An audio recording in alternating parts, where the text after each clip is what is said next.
Oi, gente, vamos lá para mais um pré-aula. Tá chegando o Enem, então vamos lá focar. No pré-aula essa semana a gente vai ver dois conteúdos de extrema importância na história do Brasil que o Enem gosta de cobrar bastante, que é o período republicano. Esse período republicano que a gente vai ver vai ser o período republicano pós-Era Vargas até João Goulart, que é onde ocorre o golpe de 64. E a gente vai ver do golpe de 64 até o fim da ditadura, com a eleição também de José Sarney. Então, vamos lá acompanhar essa aula maravilhosa. Então, a gente vai dar início com o período republicano, que vale ressaltar que essa parte que a gente vai ver vai ser o pós-Era Vargas,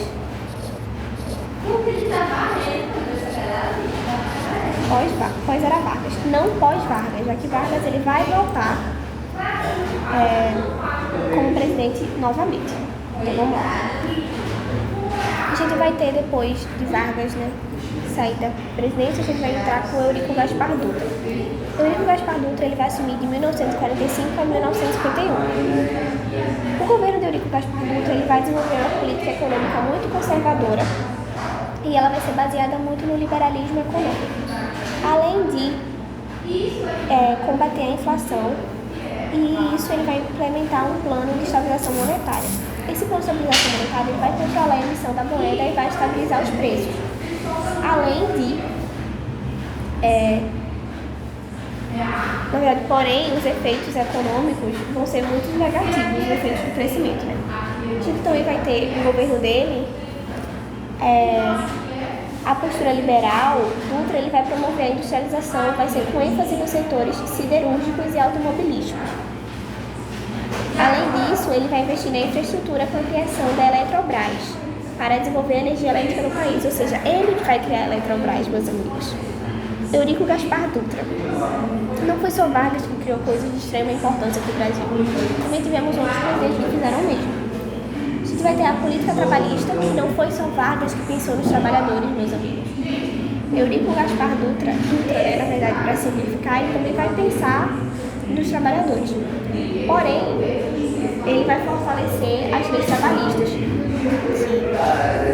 Vocês sabem, o CLT, criado por quem? Por vovô Vargas. Então, ele vai manter os direitos trabalhistas e vai criar o Instituto Nacional da Previdência Social. Olha aí. Gaspar Dutra, Dutra, ele vai criar o Instituto Nacional de Previdência Social, ou seja, ele vai criar o INPS. Vale lembrar, vamos lembrar que foi esse carinha aqui, Dutra, que criou o INSPS, que é Instituto Nacional da Previdência Social.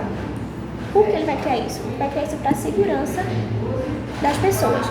Além de suas políticas externas, que ele vai se aliar com os Estados Unidos durante a Guerra Fria. Vamos lembrar que durante esse período estava rolando a Guerra Fria entre Estados Unidos com o capitalismo e a União Soviética com o socialismo. Então ele vai se aliar aos Estados Unidos, vai estreitar laços com o bloco ocidental e também vai apoiar a criação da Organização dos Estados Americanos, ou seja, a OEA, que isso vai ser lá em 1948. Sua questão social, ela vai enfrentar várias manifestações populares e muitas greves operárias. Muitas delas vão ser reprimidas pelo governo, além de buscar uma ordem e a estabilidade que característica foi o marco do seu governo, ou seja, ele buscava uma estabilidade política muito forte. Então, isso vai ser um grande marco. Agora, em 1950, ele não vai concorrer à reeleição, porém, ele apoiou um candidato que foi derrotado. Por quê, meus amigos? Por Varguinhas. Getúlio Vargas ele vai retornar à presidência em 1950. Então vamos lá para, mais uma vez, com o Botaram o Retrato do Velho no Lugar outra vez. Vamos lá. Vocês lembram que no Estado Novo o povo pediu para que Vargas abdicasse, foi muita pressão popular para que Vargas abdicasse. Porém, em eleições democráticas, em 1950, a gente vai ter as pessoas reelegendo Getúlio Vargas como presidente. Esse segundo governo de Vargas é conhecido como, aqui, deixa eu botar aqui, governo de Vargas II, já que ele já tinha sido presidente anteriormente.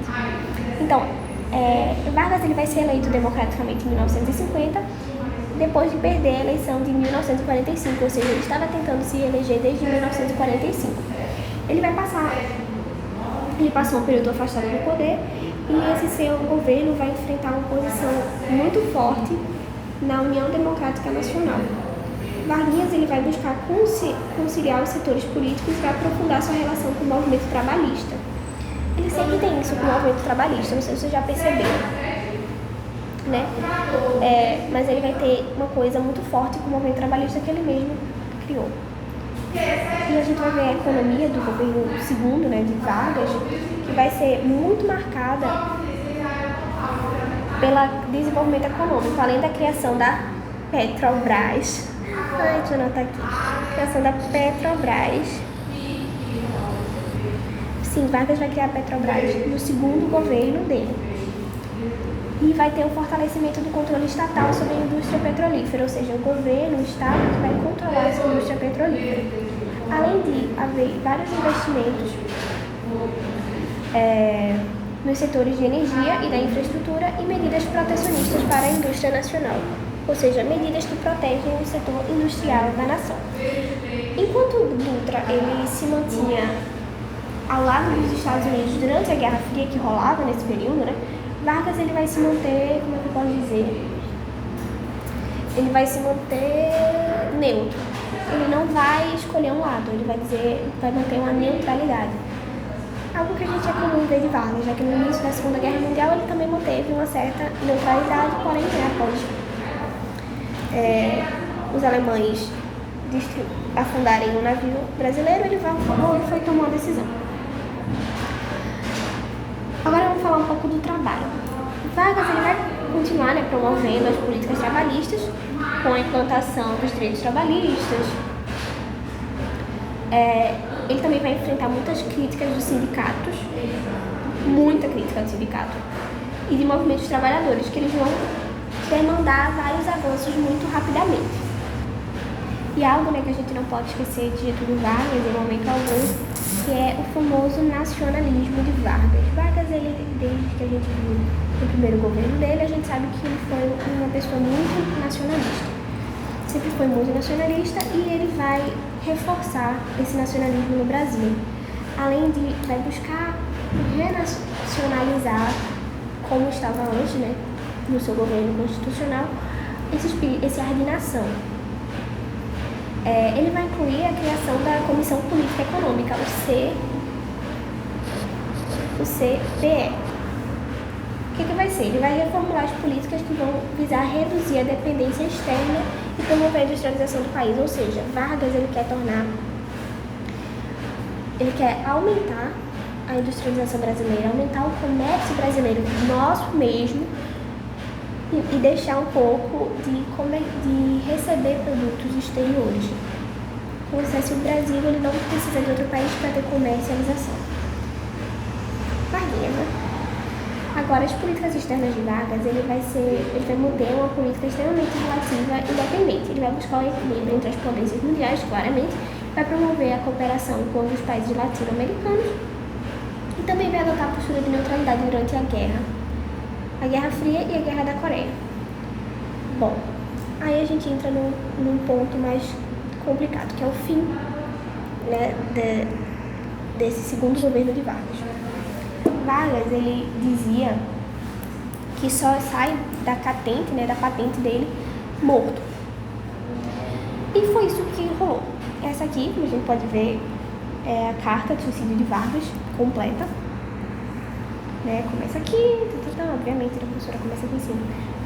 Então, tem um ponto aqui muito interessante que eu vou mostrar para vocês já. O governo de Vargas ele vai enfrentar muitos desafios, principalmente crises econômicas, além de políticas, né? Essa pressão da oposição e as tensões internas vai levar Vargas a renunciar em agosto de 1954. Porém, antes dele sair do poder, ele vai deixar uma carta-testamento, onde ele vai discutir os motivos de sua renúncia e vai expressar suas preocupações com o futuro do Brasil. Porém, meus amigos, ele não simplesmente renunciou, ele deu um tiro em seu próprio peito, né? E vou ler aqui um trecho para vocês.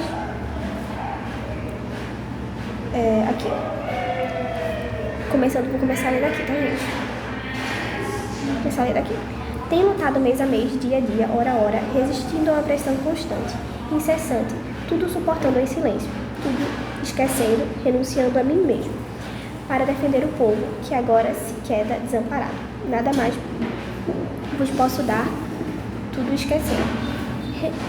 Perdão, gente, confundi. Posso dar a não ser meu sangue.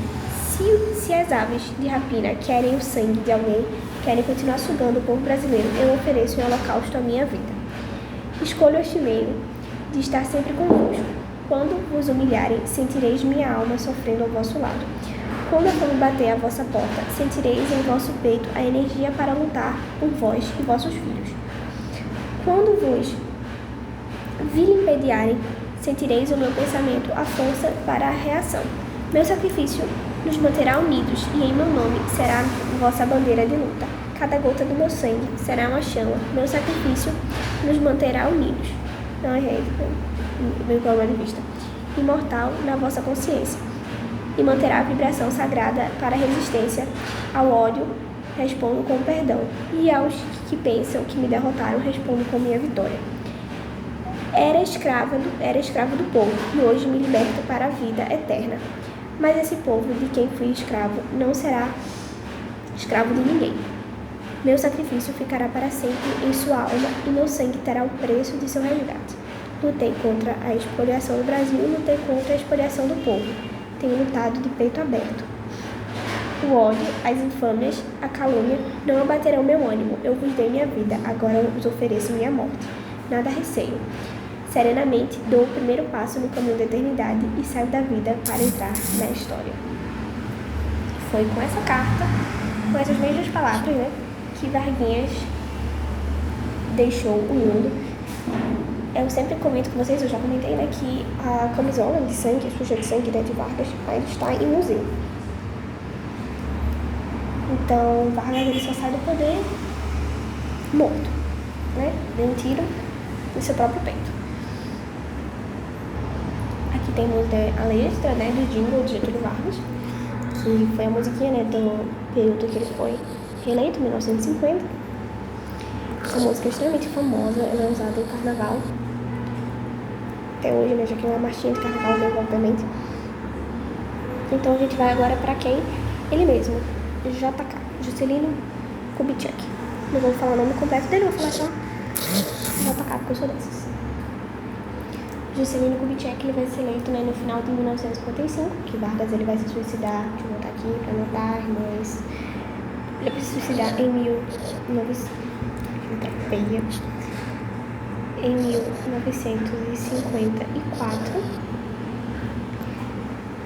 E Juscelino Kubitschek ele vai ser eleito no fim de 1955 e vai assumir o governo em 1956. Então vamos lá. Ele foi muito, o período de Juscelino Kubitschek ele vai ser muito marcante, né? Porque a gente tem esse slogan aqui muito famoso que é 50 anos de desenvolvimento em 5, ou seja, 50 em 5. São 5, tá? Finge que é. Ele vai ter conhecimento como era de Kubitschek e seu governo vai ser muito notado pela implementação do plano de metas. Ele vai ser uma série ambiciosa de projetos de desenvolvimento que visam impulsionar a industrialização e a modernização do país, ou seja, esse carinha, ele vai mexer na urbanização do Brasil, ou seja, lembra daquela nova de urbanização? Então, Juscelino Kubitschek, ele vai ser responsável pela ampliação da urbanização brasileira. Então, vamos lá. Uma das principais realizações de JK foi a construção de Brasília, que é aquele que vai construir, né? Vai mandar, ele vai construir não, ele vai mandar construírem Brasília. Brasília vai virar a capital do Brasil, que vai ser inaugurada lá em 1960. Pra vocês verem. Aí a gente vai ver o projeto que ele vai promover o desenvolvimento do interior do país e vai estimular a integração nacional. A construção de Brasília ela vai simbolizar a busca por um futuro bem moderno e progressista, ou seja, quem quer progredir. Como a gente pode ver, a construção do Brasil é uma construção bem moderna, principalmente para aquele tempo. Então, a construção em si de Brasília vai ser algo para verem o futuro, para as pessoas visarem o futuro. Além do mais, o JK ele vai promover investimentos no setor de energia, transporte, indústria e automobilístico. Foque aí no automobilístico. Na indústria, ele vai ser incentivada pela política de subsídios e de incentivo fiscal. E isso vai levar com um aumento de produção muito grande no quesito industrial. Além do que, as políticas também vão gerar problemas econômicos, além da inflação e do déficit da balança comercial. Durante o governo de Juscelino, vai ter um período relativamente, vai ter um período de estabilidade política, vai ser conhecido como política do café com leite. Sim, irmãos, voltou a política do café com leite. Então, o JK ele vai conciliar entre dois grupos políticos, porém, vai haver críticas devido a essa sua abordagem, desenvolvimento acelerado, que vai gerar endividamento político e as questões inflacionárias. No entanto, o governo de JK ele vai ser lembrado por seu enfoque no desenvolvimento econômico e na modernização do Brasil. Não vai dar muito certo, a gente pode ver. Ele vai construir muitas estradas, por isso esse meme aqui, ó. Deixa eu botar aqui.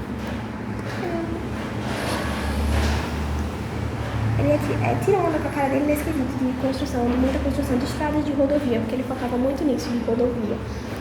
Vai ter a famosa Estrada de Brasília.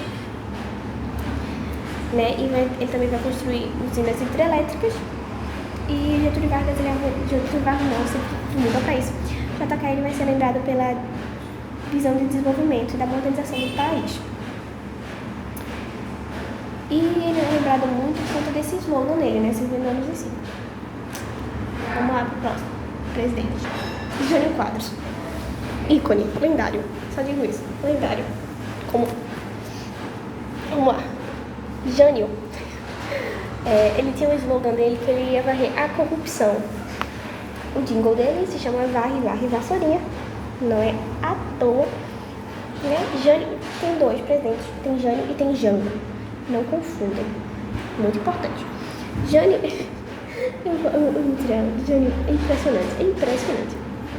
Jânio, ele vai promover medidas extremamente exóticas. Você não é exótica nível, coisas boas, coisas úteis. Não, é extremamente exóticas e fúteis. Porque ele vai proibir o uso de biquíni. Vai ter a censura de músicas, filmes, restrição de jogos de azar, demissão de funcionários públicos por motivos triviais.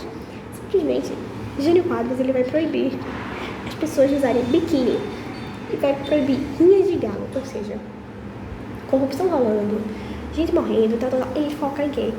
Rinha de galo, proibição de biquíni, censura de música e filme. Censura pra quê? Eu não entendi esse quesito da censura. Ele dijo que ele era conservador, ou seja, censura é no nível de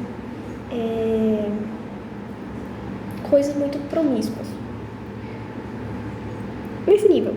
Então, a política externa dele também vai ser neutralidade. Porém, Jânio, ele não vai conseguir ficar no poder por muito tempo, ele vai ficar só por um governo que durou só 7 meses. Apenas 7 meses. Porque ele vai renunciar, crendo na mente dele, na linda mente dele, é que... meu Deus, é piada. Que o povo vai reeleger ele. Ou seja, ele vai dizer, eu renuncio, na esperança que o povo fale, volte, amamos você, é só você voltar. Porém, não foi isso que aconteceu, né? Vamos falar um pouco sobre a política externa dele, que ele vai manter uma neutralidade, assim como o Varginhas, que manteve uma neutralidade muito forte. E vai ter uma campanha da Marcha com Deus pela Liberdade. Que é uma marcha que vai acontecer nas ruas em prol de Deus e da liberdade. Simplesmente esse foi o governo de Jânio Quadros. Dizem que ele foi o presidente mais inútil do Brasil. Não vai saber. Porém, meus amigos, esse legado do governo dele vai ser marcado pelas medidas excêntricas, que vai contribuir para o agravamento das tensões políticas e sociais no Brasil. E isso vai desencadear nisso aqui, ó, no golpe militar de 1964, perdão. Jânio vai renunciar dizendo que forças maiores estão o pressionando, porém não havia força maior nenhuma. E aqui a gente vê que, aqui em cima, né? Aqui. Quem vai assumir vai ser João Goulart, assumir a presidência. E a gente vai ver a bomba que vem agora. Vou comentar uma coisa muito interessante. O golpe militar, ele estava pronto, para vocês que não saibam, né? Desde o segundo governo de Vargas. Estava pronto aqui. E com essas tensões agravando, foi só aumentando essa sede pelo golpe. João Goulart. Jango. Esse nome dele, se não me lembra, é Jambo. Aquela frutinha Jambo, que eu adoro.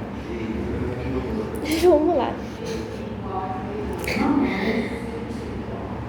Bom, eu quero falar de João Goulart. João Goulart, ele foi um presidente que sucedeu, né, Jânio. O governo de João Goulart ele vai ser marcado por várias propostas ideológicas e políticas.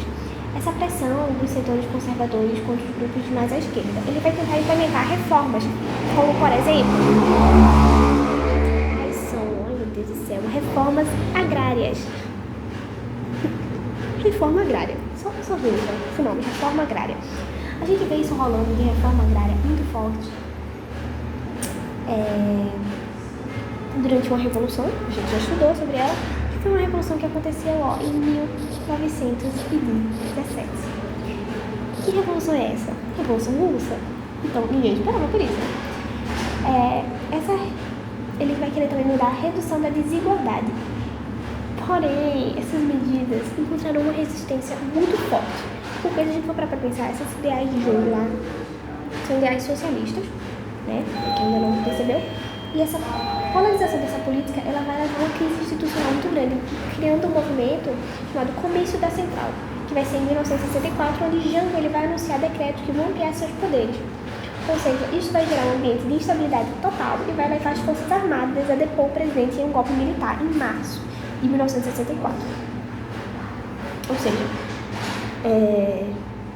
João Goulart queria implementar ideias socialistas, né, como menos desigualdade, todo mundo igual, né, e uma reforma agrária. E isso não vai desagradar as pessoas, vai desagradar os Estados Unidos e vai fazer com que Jango seja exilado. Onde? No Uruguai. Era para enviar ele para outro país. Mas muito bem, enviou para o Uruguai. Então, esse foi o período republicano pós-Era Vargas até João Goulart, onde a gente tem um golpe militar.